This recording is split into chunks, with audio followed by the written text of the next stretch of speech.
오늘의 주요 뉴스입니다. 서울 시내버스 노사의 밤샘 협상이 결렬되면서 노조는 오늘 첫 차부터 총파업에 돌입했습니다. 서울 시내버스 노조의 총파업은 12년 만으로 출근길 불편이 이어지고 있습니다. 22대 총선 공식 선거운동이 오늘 0시부터 시작됐습니다. 국민의힘은 서울 가락시장에서 선거전을 시작했고 민주당은 대통령실이 있는 서울 용산에서 출정식을 엽니다. 정부가 의료계의 수건이던 필수 의료 지원 강화를 약속하며 의료계를 향해 다시 한번 대화를 촉구했습니다. 그럼에도 성균관 의대와 가톨릭 의대 교수들은 오늘 사직서 제출에 동참합니다. 양육비를 주지 않아 재판에 넘겨진 이른바 나쁜 아빠에게 처음으로 실형이 선고됐습니다. 양육비 미지급자를 형사처벌할 수 있도록 관련법이 개정된 이후 실형이 선고된 첫 사례입니다. 오늘 수도권과 충청, 호남에 비가 시작돼 전국으로 확대되겠습니다. 오늘 비에는 황사가 섞인 흙비가 내리겠고 이 황사는 비가 그친 뒤에도 계속될 전망입니다. 시청자 여러분 안녕하십니까? 우려했던 대로 서울 시내버스 노조와 사측의 협상이 결국 결렬됐습니다. 노조가 총파업에 돌입하면서 오늘 새벽 4시 첫 차부터 서울버스 97%가 멈춰섰는데요. 오늘 출근은 조금 서두르셔야겠습니다. 현장에 저희 취재기자 연결하겠습니다. 홍지호 기자, 지금 상황 어떻습니까? 네, 저는 지금 서울역 환승센터에 나와 있습니다. 평소 이곳은 출근길 버스를 타기 위해 시민들로 북적이는 곳인데 버스가 모두 멈춰서면서 지금은 한산한 모습입니다.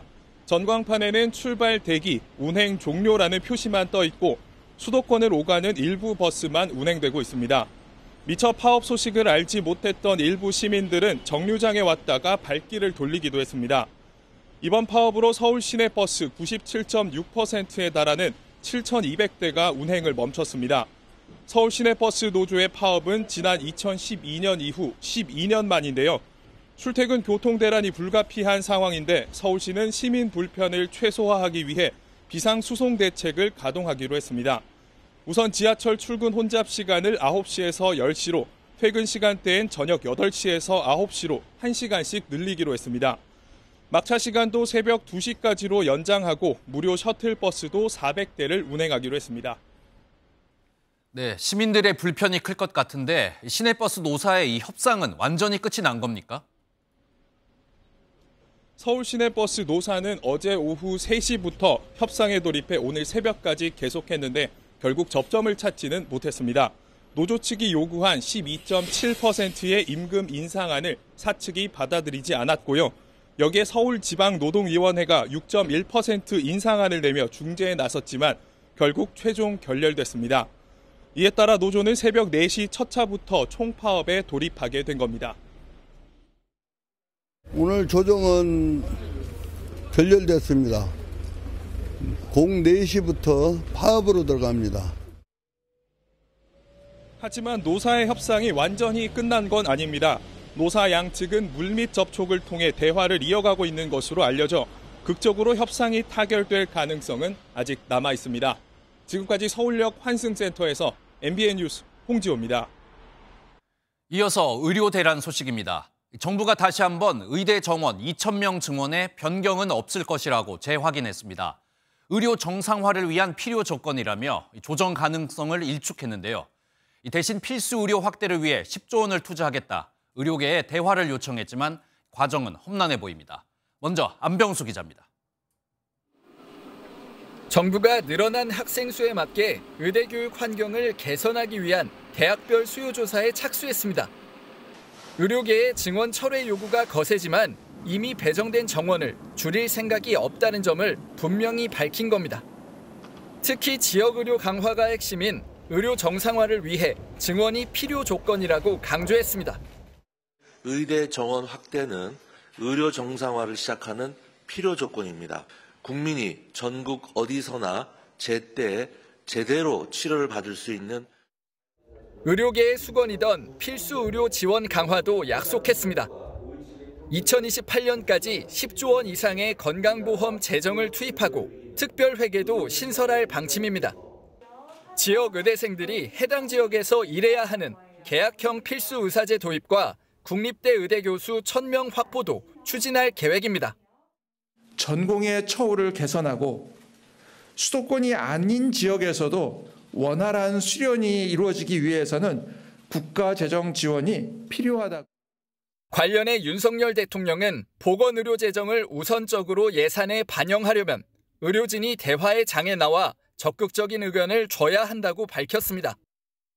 노동계도 의료 공백 장기화를 우려해 양측의 만남을 촉구한 가운데 당장의 갈등을 해결하고 의료 공백을 해소하기 위한 방법은 여전히 대화입니다. 정부는 전공의와 의대 교수들에게 의료 개혁을 함께 논의할 대표단을 구성해달라고 요청했습니다. MBN 뉴스 안병수입니다. 윤석열 대통령이 유연한 처분을 지시하면서 정부는 일단 이 전공의들에 대한 면허 정지 처분을 미루고 있죠. 그런데 이런 상황 속에서 노환규 전 의사협회장이 웃음이 나온다며 정부를 조롱하는 글을 올렸습니다.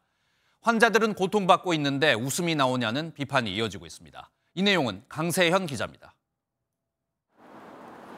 노환규 전 대한의사협회 회장은 자신의 SNS에 이제는 웃음이 나온다며 글을 올렸습니다.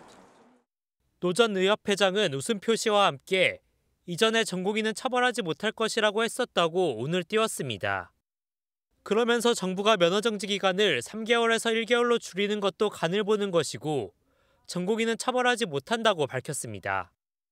정부가 의사단체를 향해 대화를 촉구하며 전공의에 대한 면허정지를 미루자 정부가 물러섰다는 취지로 글을 올린 겁니다. 앞서 노 전 회장은 정부는 의사를 이길 수 없다는 글도 올렸었는데 전공의의 집단 사직을 교사한 혐의로 경찰 조사를 받았습니다. SNS에 개인적 사견을 올리는 그것이 범죄가 될 수 있다고 생각을 해본 적이 없고요. 글에 대한 반응은 냉랭했습니다. 비웃고 조롱할 때 환자는 피눈물을 흘린다. 환자를 볼모로 웃음이 나오느냐며 비판했습니다. 실제로 환자단체는 의사들의 집단행동이 길어지며 상황이 악화되고 있다고 호소했습니다. 이제 막 진단받고 이제 뭐 수술을 하거나 항암을 하거나 이런 분들 있잖아요. 이분들은 완전 이제 병원에 올 일이 없어진 거예요. 다 취소돼 버렸으니까. 면허정지를 미루고 나서도 협상에 진전이 없는 가운데 어떻게 대화의 물꼬를 트고 전공의를 처분할지를 두고 정부의 고민이 깊어지고 있습니다. MBN 뉴스 강세현입니다. 한 민원인이 상담을 하고 싶다면서 서울의 한 파출소를 찾았는데 파출소에서 그대로 체포됐습니다. 알고 봤더니 이 민원인은 지난해 코인 사기범들을 폭행한 뒤 돈을 빼앗아 잠적했던 일당 중 하나였습니다. 이시열 기자가 단독 보도합니다. 그제 저녁 두 남성이 서울의 한 파출소 문을 열고 들어와 경찰관들에게 다가갑니다. 출석 통지서를 받았는데 담당 형사와 사이가 좋지 않으니 출석을 안 해도 되느냐며 상담을 요청한 겁니다. 경찰이 제시받은 신분증을 자세히 쳐다보더니 잠시 뒤 흰옷을 입은 20대 A씨를 의자에 앉히고 수갑을 채웁니다. 본인의 사건이 검색이 되냐고. 그래서 이제 그 과정에서 이제 아마 우리 직원이 좀 의심스러우니까 아마 신분증을 받아가지고 본인 확인 여부를 하면서 A씨의 신원을 조회해보니 지명수배자로 밝혀졌고 경찰은 미란다 원칙을 고지한 뒤 A씨를 체포했습니다. A씨 일당은 지난해 1월 말 인천 연수구의 한 사무실에 들어가 가상자산 투자 사기범들을 둔기로 위협하고 때려 현금 5천만 원을 빼앗은 혐의를 받고 있습니다. 당시 피의자 5명 중 4명은 경찰에 붙잡혔지만 A씨는 잠적했다가 1년여 뒤 스스로 파출소 문을 두드렸다가 꼬리를 잡혔습니다. 경찰은 특수강도와 공동상해 혐의를 받고 있는 A씨의 신병을 관할서인 인천 연수경찰서로 인계했습니다. MBN 뉴스 이시열입니다. 이혼 후 10년 동안 1억 원에 달하는 양육비를 주지 않은 40대 남성이 징역 3개월을 선고받고 구속됐습니다. 양육비를 주지 않은 부모에게 실형이 선고된 건 이번이 처음입니다. 정예린 기자입니다. 10년 동안 전 배우자에게 두 자녀의 양육비 9,600만 원을 주지 않은 이른바 나쁜 아빠가 법정 구속됐습니다. 재판부는 양육비 이행 확보 및 지원에 관한 법률 위반 혐의로 기소된 40대 남성 A씨에게 징역 3개월을 선고했습니다. 양육비 미지급자에 대한 형사처벌이 가능하도록 관련 법이 개정되고 나서 실형이 선고된 것은 이번이 처음입니다. 지난 2014년 이혼한 A씨는 두 자녀의 양육비 명목으로 매달 80만 원을 전 배우자에게 지급해야 했지만 한 푼도 보내지 않았습니다.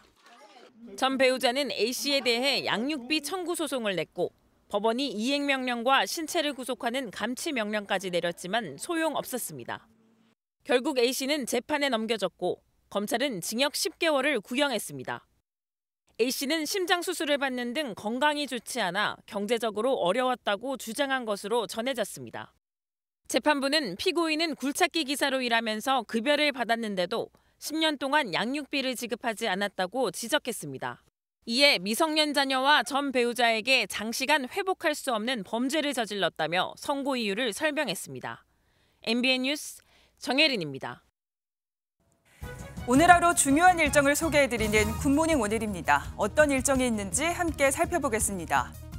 국민의힘 내부에서 유승민 역할론이 제기되는 가운데 유 전 의원이 친유승민계인 유경준 후보 지원 유세에 나섭니다.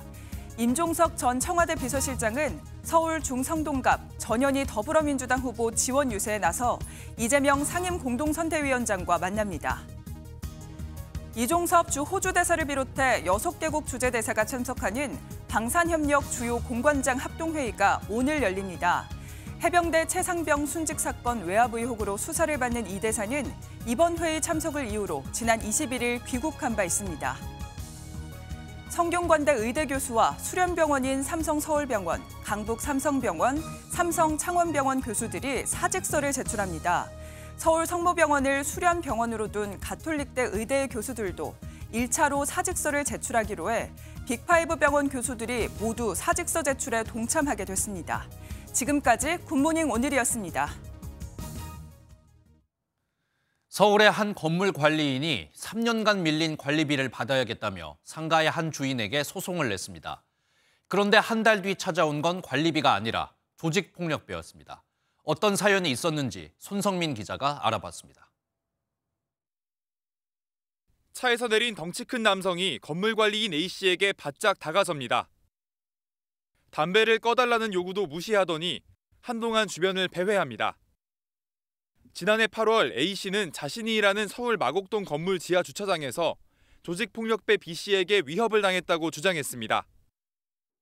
내가 누구시냐고 그랬더니 누구다. 문신이 그냥 당연히 이렇게 보이죠 뭐. 그래서 저는 뭐 딱 봐도 무섭죠. 그런데 조폭과 함께 나타난 사람은 바로 이 건물에서 가게를 운영 중인 C씨였습니다. A씨는 3년 동안 밀린 2천만 원 상당의 관리비를 달라며 C씨에게 소송을 냈고 한 달 만에 이런 일이 벌어졌습니다. 이 조폭은 C씨의 사주를 받고 찾아왔다는 내용을 종이에 적어주겠다며 A씨로부터 수백만 원을 뜯어낸 것으로 전해졌습니다. 하지만 C씨는 이 같은 사실을 몰랐을 뿐더러 금품갈취와는 무관하다고 말했습니다. 애기 아빠 지인으로 이렇게 가게 몇 번 오시고 그랬는데 이제 한번 가보자고. 그래서 지하 3층을 같이 간 거예요. 그분이 뭐 무슨 파에 뭐 속해 있고 그런 거 전혀 몰라요. MBN 취재 결과 이 조폭은 경찰에서 관리 중인 인물로 확인됐습니다.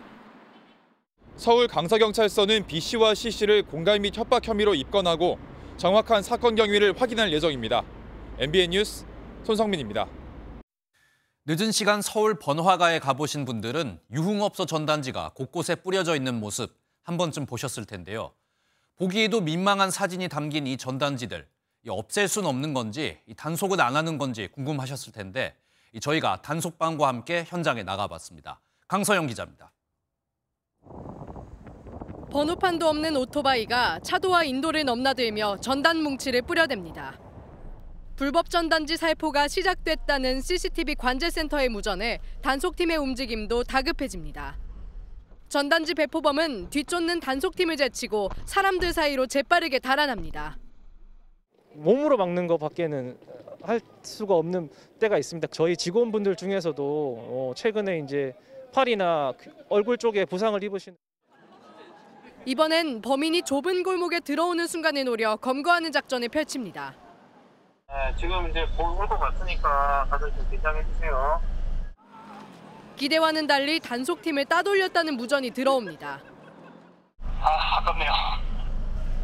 아까 저희 있던 데를 뿌렸나 봐요, 지금. 소위 말하는 삐끼라는 사람들이 많이 있는데 그 사람들이 저희 얼굴을 다 알고 저희가 여기 있는 게 노출이 된 것 같습니다. 조금 전까지만 해도 저희가 단속 반원들과 함께 자리를 지키던 골목입니다. 저희가 잠시 다른 단속 장소에 다녀왔는데요. 그 틈을 놓치지 않고 이렇게 불법 전단지가 뿌려져 있습니다. 전단에 적힌 번호를 스팸 등록해 먹통으로 만들어도 배포범들은 이에 굴하지 않고 새 번호를 적은 전단지를 뿌려대고 있습니다. 한 달에 한 100건에서 그 정도?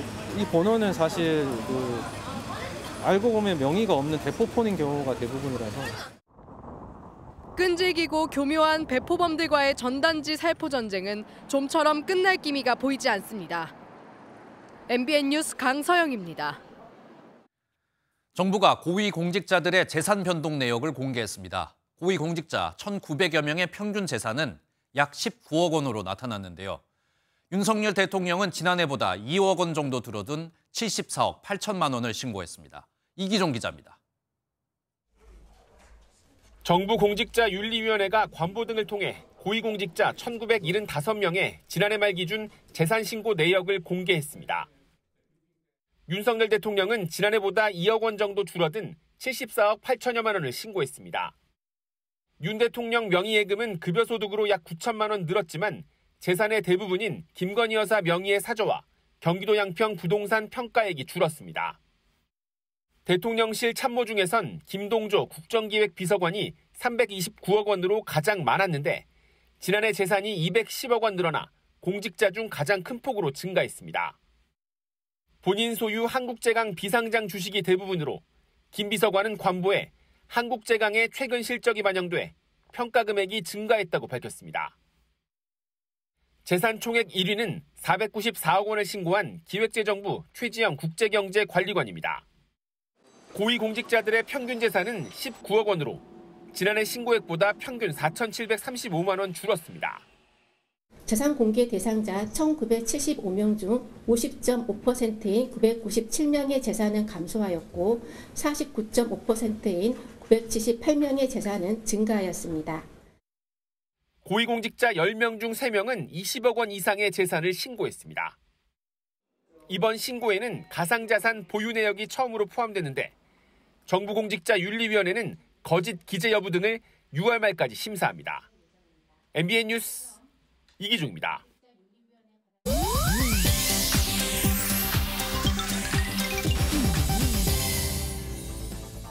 인터넷에선 어떤 소식들이 화제일까요? 인터넷 와글와글입니다. 방송인 강호동 씨가 12년간 몸담은 SMCNC의 이사로 선임됐습니다.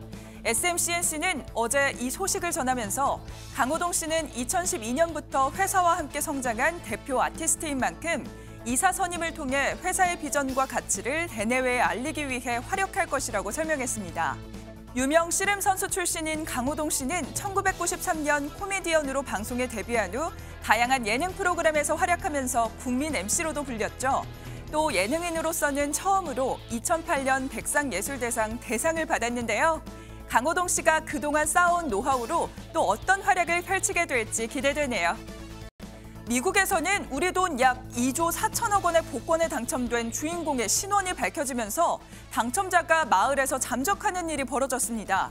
지난해 10월 탄생한 파워볼 1등의 당첨자 테오도로스 스트릭시의 신원은 최근 캘리포니아 복권국의 발표로 알려졌습니다.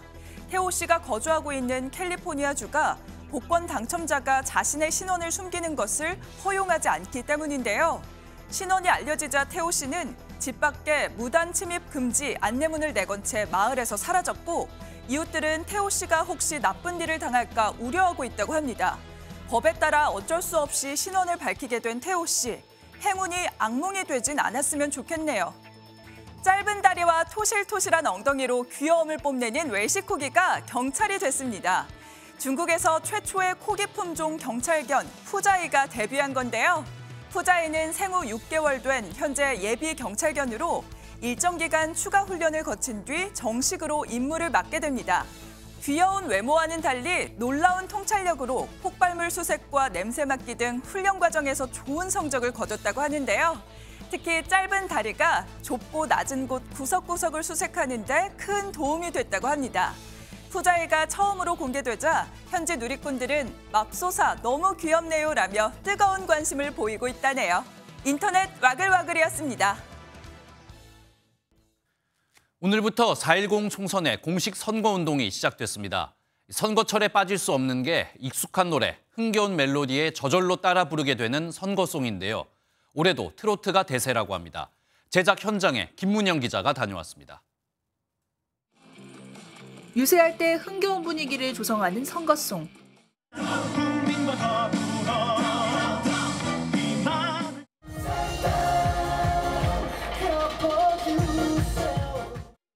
선거철을 맞아 분주해진 녹음실에서는 명쾌한 가사와 음을 살리는 작업이 한창입니다.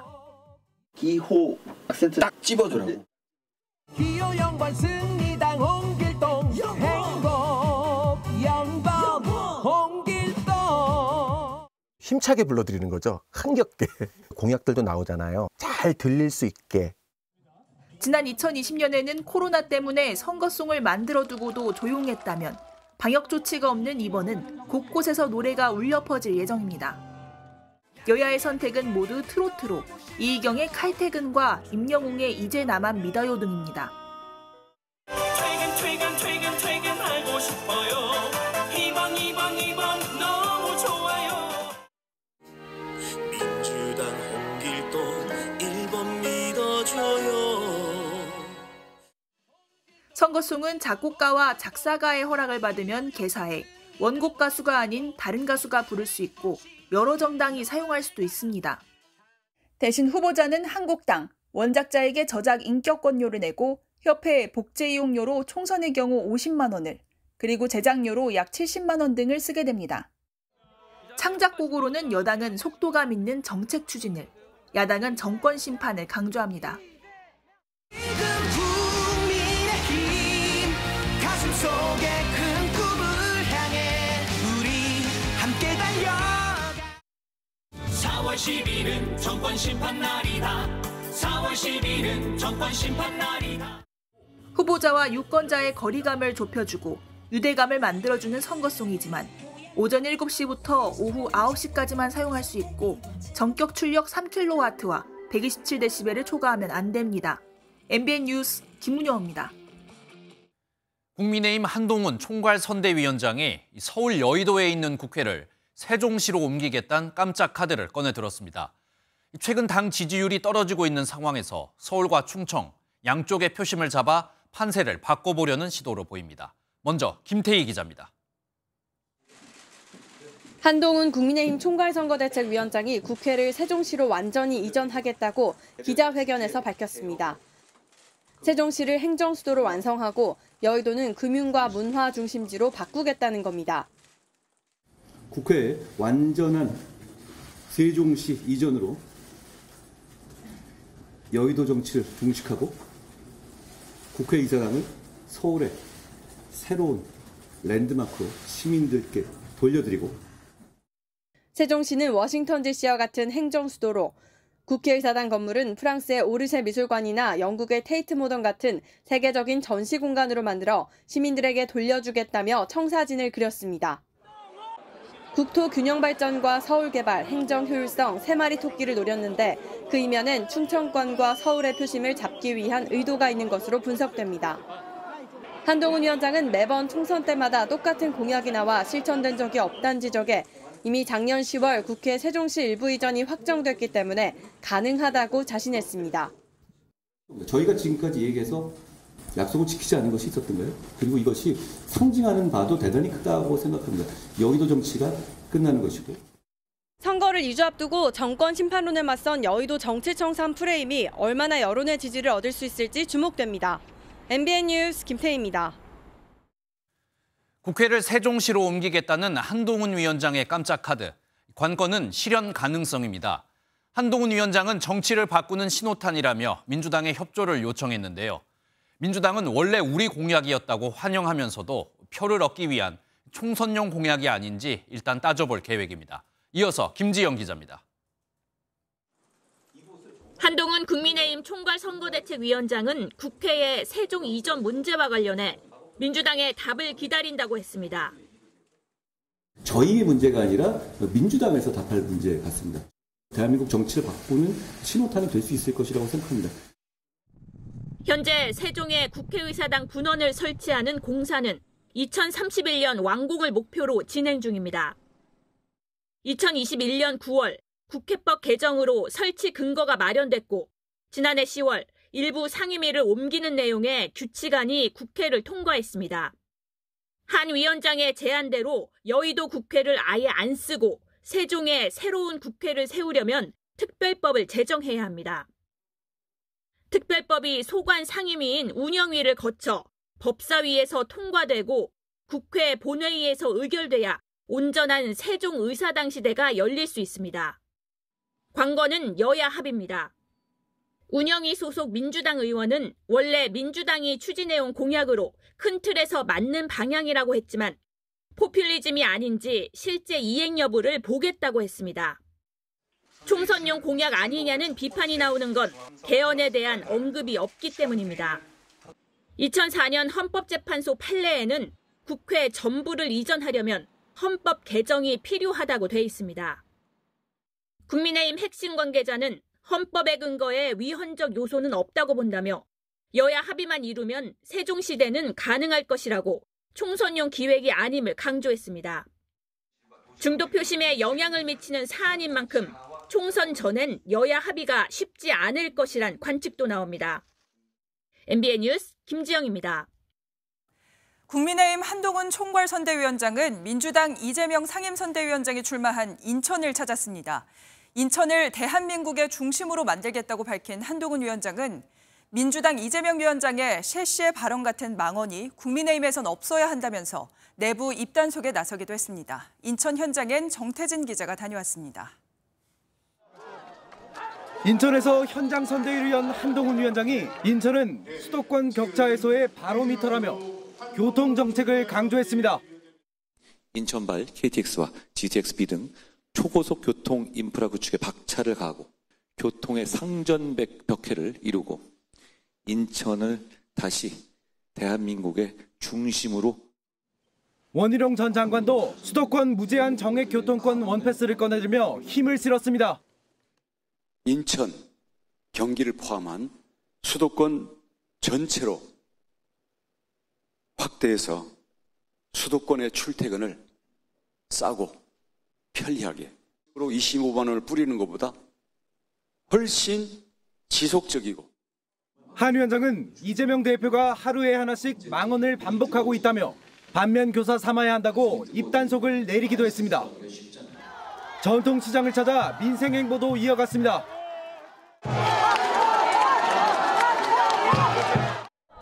인천 모래내시장을 찾은 한동훈 위원장은 상인들과 시민들을 만나 이제는 민생을 챙기겠다고 지지를 호소했습니다. 인하대 후문을 방문해선 5선을 노리는 현역 윤상현 의원과 중도층이 많은 청년 표심 구회에도 나섰습니다. 자주 청년 여러분을 찾아뵙고 청년의 마음을 헤아리는 정책. 이후 경기 반도체 벨트 수원을 찾은 한 위원장은 오늘 서울 마포와 강북, 경기 남양주, 의정부 등에서 수도권 공략 행보를 이어갑니다. MBN 뉴스 정태진입니다. 선거 때마다 캐스팅 보트 역할을 하는 지역, 바로 충청도죠. 민주당은 그중에서도 민주당의 험지로 꼽히는 충북 지역 공략에 나섰습니다. 자신을 충주의 사위라고 소개한 이재명 위원장은 나라가 망하기 직전이라며 비판 수위를 높였습니다. 이 내용은 서영수 기자입니다. 본격 선거운동 하루 전 이재명 민주당 상임 공동선거대책위원장이 찾은 곳은 충북입니다. 충주에서 비례위성정당인 더불어민주연합과 합동선거대책회의를 열고 자신의 트레이드 마크인 기본소득 정책을 다시 꺼냈습니다. 출생 기본소득, 월 10,000원 임대주택 확대 등 기본사회 5대 정책을 약속하며 민생을 책임지는 정당임을 강조한 겁니다. 국가 책임을 강화해서 누구나 기본적인 삶을 영위할 수 있도록 든든한 토대를 구축해 갈 것입니다. 윤석열 정권을 향해서는 더 높은 수위의 비판을 쏟아냈습니다. 더 큰 잘못은 국민들을 대결과 적대장으로 몰아넣었다는 것입니다. 심리적 내전 상태, 이거 망하기 직전입니다. 충주의 사위라는 점을 여러 차례 부각한 이 위원장은 물론 유세에 함께한 민주당 인사들은 지역적 연고를 강조하며 험지 민심을 돌리기 위해 애썼습니다. 승리하고 충주했다 백승아 이사님 그래서 한번 더불어민주연합 1등으로 만들어주시면 입법권을 꼭 수호하겠습니다. 이재명 위원장은 충주에 이어 곧바로 이곳 제천에 방문했습니다. 두 지역 모두 국민의힘 의원이 현역인 곳인데 이번엔 꼭 민주당 깃발을 꽂을 수 있도록 도와달라고 호소했습니다. 이 위원장은 공식 선거운동이 시작되는 오늘 서울 용산과 지역구인 인천 등을 돌며 수도권 집중 유세에 나설 예정입니다. MBN 뉴스 서영수입니다.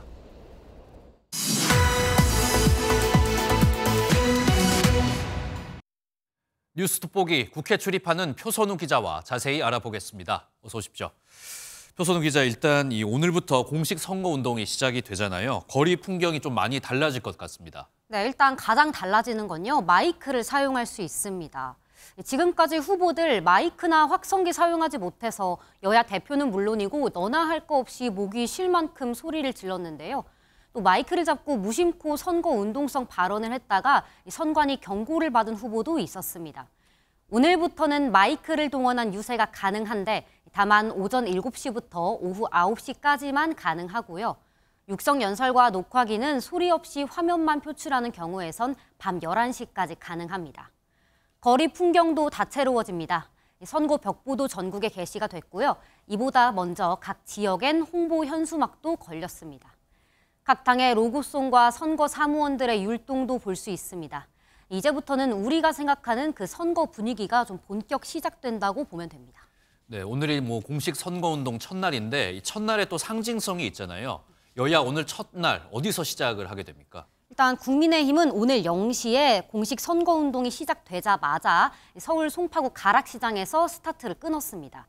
한동훈 위원장, 땀 흘려 일하는 생활인들의 현장에서 선거운동을 시작하고 싶었다며 민생을 강조했는데요.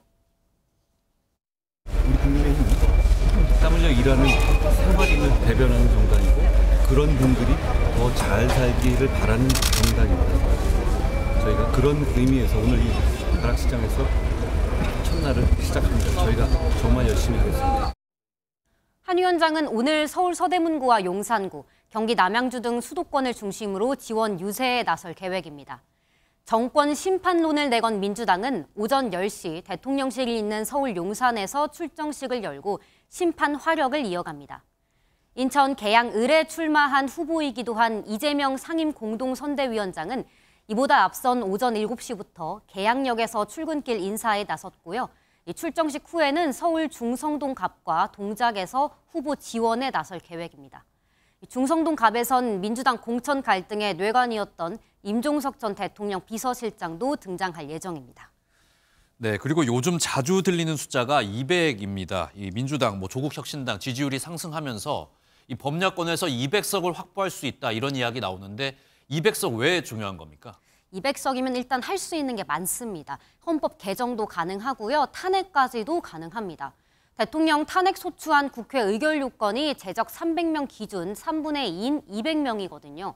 물론 최종적으로는 헌법재판소 판단이 있지만 그전까지는 권한이 정지되기 때문에 사실상 반쯤 가능한 거죠. 대통령 거부권도 무용지물이 되는데요. 민주당은 앞서 김건희 여사와 50억 클럽 등 쌍특검부터 이태원 특검, 양곡법, 간호법 등 본회의에서 법을 통과시켜도 거부권이 행사되면서 실패했었죠. 대통령이 거부권을 행사해서 법안이 다시 국회로 돌아와도 제적의원 과반수 출석과 출석인원 3분의 2 이상 찬성이 있으면 다시 법률안을 통과시킬 수 있습니다. 그러니까 200석이면 아무리 거부권을 행사해도 국회에서 다시 통과시킬 수 있다는 얘기죠. 정부 여당 입장에선 어떻게 보면 거부권이 최후의 보루였는데 이게 사라질 수 있다는 겁니다. 민주당이 최상병 특검 등 다른 특검을 예고한 상황에선 200석이 실현되면 여당 긴장할 수밖에 없습니다. 이재명 위원장 200석은 허위 주장이고 여권이 위기의식을 주장해 역결집을 하고 있다며 낙관론을 경계했는데요. 헌정사에서 200석은 나온 적이 없었던 만큼 정치권 안팎에서는 실현 가능성은 그리 크지 않다는 분석이 많습니다. 네, 오늘 말씀 여기까지 듣겠습니다. 지금까지 정치부 표선우 기자였습니다. 해외로 나가는 비행기표와 또 영화표의 가격을 들여다보면 세금 말고도 부과되는 법정 부담금이라는 게 있습니다. 내가 이 돈을 내고 있는지도 잘 몰라서 이른바 그림자 세금이라고 불리는데요. 정부가 이 부담금을 63년 만에 전면 개편하기로 했습니다. 자세한 내용은 이승민 기자가 전해드립니다. 서울 도심의 멀티플렉스 극장입니다. 표값에는 영화 발전기금 조성을 위한 부담금이 포함돼 있지만 아는 사람은 거의 없습니다. 저도 모르게 이렇게 세금을 냈다고 생각하니까 살짝 배신감? 살짝 아깝다. 네, 살짝 아깝다. 모르고 낸 돈이니까 어쨌든. 15,000원짜리 영화표라면 가격의 3%인 450원이 부담금인데 이 돈은 독립영화나 예술영화 지원에 쓰였습니다. 여권을 발급할 때도 발급비 5만 원 중에 15,000원은 국제교류기금 명목의 부담금입니다. 이런 보이지 않는 세금은 현행 91개에 규모도 24조 원이 넘습니다. 정부는 이 가운데 국민 생활에 밀접한 32개를 폐지 혹은 감면하기로 했습니다. 영화표와 여권 발급비를 포함해 전기와 천연가스 이용료, 자동차 보험 등에 붙는 부담금이 완화됩니다. 항공요금에 포함된 출국 납부금은 4,000원 인하하고 면제 대상도 확대됩니다. 12세 미만 자녀가 2명 있는 가족은 출국할 때 종전보다 3만 원의 부담을 덜 수 있습니다. 지난 20년 동안 부담금을 11개 줄이는데 그쳤는데 이번에는 한 번에 18개의 부담금을 폐지할 것입니다. 정부는 이번 개편을 통해 연간 2조 원의 부담금을 줄일 수 있을 것으로 예상했습니다. MBN 뉴스 이승민입니다. 접히는 스마트폰인 폴더블폰의 경쟁이 뜨거워지고 있습니다. 삼성전자가 일찌감치 폴더블폰을 내놔서 시장을 선점했는데 여기에 최근 중국 업체들이 얇은 두께와 성능을 앞세워 도전장을 내밀고 있습니다. 한범수 기자가 전해드립니다. 중국 기업 비보가 공개한 신형 폴더블폰입니다.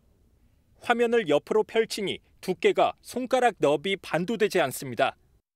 얼마나 얇은지 펼친 화면으로 사과가 잘려나갈 정도입니다.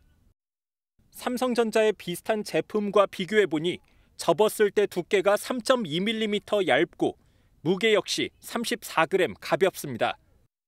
그런데도 반고체로 만든 혁신적인 배터리 덕분에 충전은 이틀에 한 번이면 충분해졌습니다. 다른 중국 제조사들 역시 앞다투어 최첨단 폴더블폰을 선보이고 있는데 화웨이의 경우 올 2분기 안으로 2번 접을 수 있는 트리폴드 폰까지 내놓을 전망입니다. 삼성전자는 라이벌 애플이 손을 놓은 틈을 타 2년 전만 해도 폴더블폰 시장의 80%를 차지했지만 지금은 중국 업체의 도전을 받는 상황입니다. 삼성은 올 하반기 화면 크기는 커지고 두께는 얇아진 폴더블폰으로 대응에 나설 예정입니다.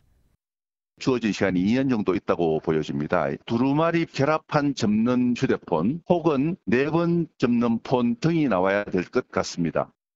다만 치열한 경쟁 속에 폴더블폰 시장 자체가 커지면 삼성에게도 기회가 열릴 것이란 시각도 있습니다. MBN 뉴스 한범수입니다.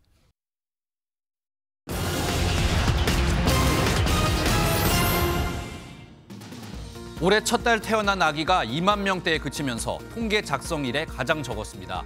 보통 1월은 아기가 가장 많이 태어나는 달이지만 급격하게 숫자가 줄면서 출생아 수는 2만 명대로 내려앉았습니다. 그래도 지난해 3월 이후 10개월 만에 월별 출생아 수는 2만 명대를 회복했습니다. 홍콩 ELS 상품의 손실과 관련해서 은행권의 배상 금액이 2조 원에 육박한 것으로 나타났습니다. 우리은행이 가장 먼저 배상안을 확정했고 하나은행과 국민은행이 곧 배상을 논의할 것으로 알려졌는데요. 은행이 자율 배상에 나서지 않으면 분쟁 조정이나 소송으로 번질 가능성이 높은 상황입니다. 정부의 농산물 할인 지원으로 주요 과일과 채소 가격이 하락세를 보이는 가운데 유독 방울토마토만 가격이 오르고 있습니다. 지난 26일 기준 방울토마토 평균 가격은 1kg당 14,000원을 넘어서 1년 전보다 30% 올랐는데요. 방울토마토는 지금까지 정부 지원 대상에서 빠져 있었는데 정부는 방울토마토에 대한 지원도 검토하기로 했습니다. 지금까지 굿모닝 경제였습니다.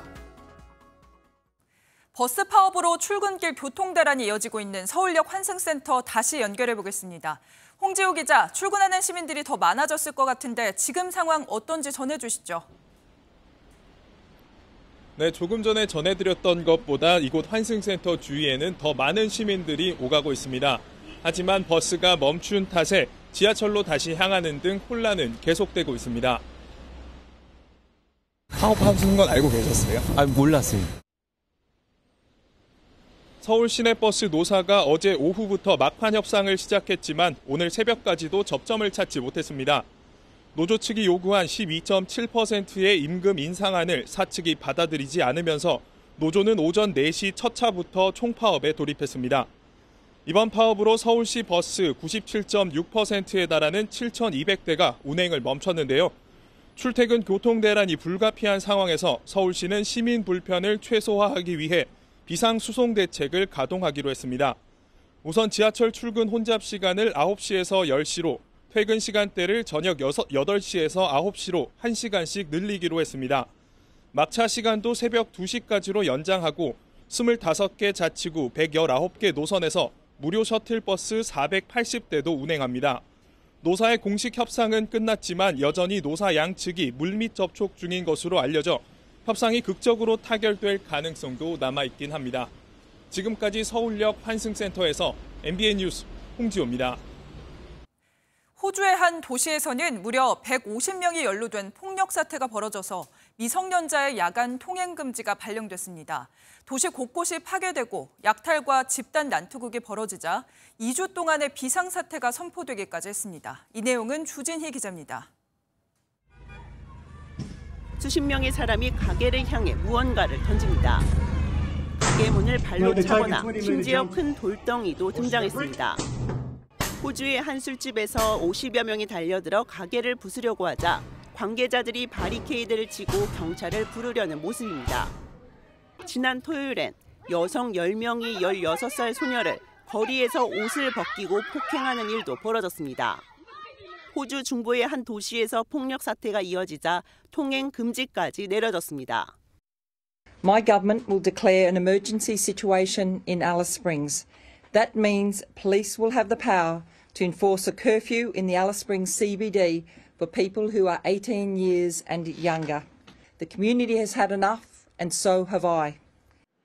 미성년자들은 오후 6시부터 아침 6시까지 외부 출입이 금지됐습니다.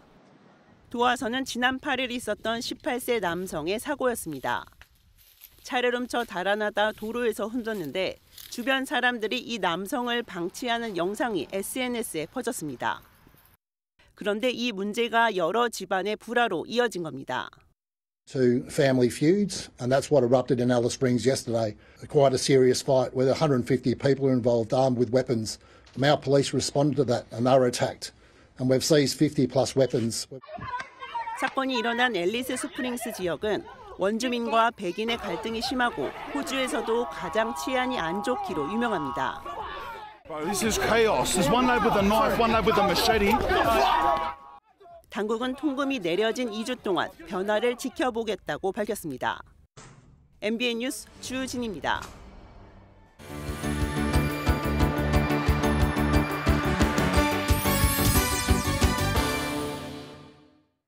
굿모닝 월드입니다. 일확천금의 꿈, 누구나 그런 마음으로 로또라는 걸 사게 되는데요. 여기 많은 사람들이 그런 꿈을 안고 로또 판매점으로 향합니다. 미국으로 가보시죠. 이곳은 뉴욕에 위치한 로또 판매점. 사람들이 로또 티켓을 구매하고 있는데요. 미국 역사상 가장 큰 금액이 걸린 로또가 판매 중입니다. 운이 좋은 승자는 무려 11억 달러, 우리 돈으로 1조가 넘는 돈을 받을 수 있는데요. 꿈에 부푼 사람들이 기대를 안고 로또를 사고 있네요. 45개 주에서 판매되었다고 하는데 당첨되는 사람이 있다면 정말 행운의 주인공이 될 것 같습니다. 아이들의 사랑을 듬뿍 받는 캐릭터 페파피그를 아시나요? 덴마크의 레고랜드에 이 페파피그를 만날 수 있는 세상이 펼쳐졌습니다. 화면으로 만나보시죠. 카운트다운 후 문이 열리자 사람들이 뛰어들어가는데요. 덴마크에 있는 레고랜드에 아이들의 인기 캐릭터 페파피그를 볼 수 있는 구역이 생겼다는 소식을 듣고 사람들이 찾아왔습니다. Peppa Pig because it's so funny. 레고로 만든 페파피그 구역이 개장을 한 건 이곳이 세계 최초라는데요.